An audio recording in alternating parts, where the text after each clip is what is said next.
dumarkaas sabadeennii soonaheena ku nool nin baan maalin su'aalay. 3 buu ku tilmaamay. 3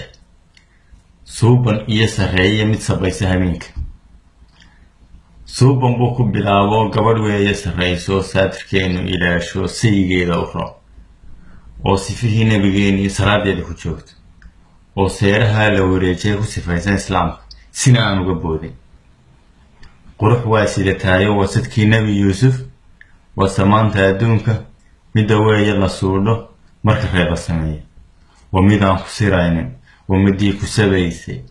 waa mid suuro taqaano sifadaynu u noolnay satrigeeda ku hayso mar haddaad yar siriirto isabooti taqaano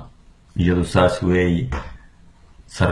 sarrayso ku xigsiiye gobti weeye Sulaykha gabadh weeye sarreysa soolka gabadh weeye sarreyso soolka hawdka ku noolo sidka geela ku maasho hadba saaca la goorto sabeenteeda daryeesho u sadroon quruxlaydo sawirkeedu ku jiito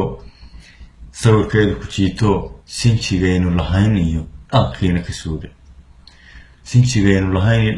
ka suulin sina aan xumaan Soomaalidu ku tilmaamay waa saxdii la yaqaanay waa sareediyo doog saluug baanay lahayn iyadu waa samadaas sidaas aynu ku dhaafno. sabaysa u dambaysa iyadu waa suuraar midda suuqa wareegta midda saydhay wanaaga midda saamaha jiida midda seetada goysay midda saabka banaysa sinaheeduna muuqdo midda saasil baxmooda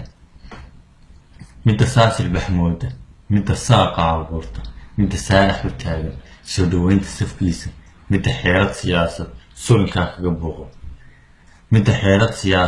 sulinkaa kaga buuqo saamaleylka hameenka suxufaa wuxuu sheegiya sawdkaa daldalaysa iyana waan sixi waayey sidaasaynu ku dhaafno sadar aan ku lifaaqsho runta aan ka salgaadhe Soomaaliya hablaheenu sanku neeflaha uunka subxaankeena dul saaray iyagaa u sarreeya waa Sulaykhiya loola sarti caashaqa weeye sina looma hawaysto subxaankaa mahaddaada ninkii loo sakhiraana sadrigiisiyo laabta sadar weyn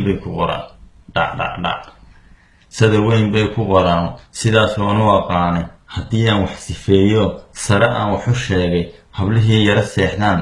silal aan la rabaaye sooray baa ka dambaysa wasalaamu calaykum.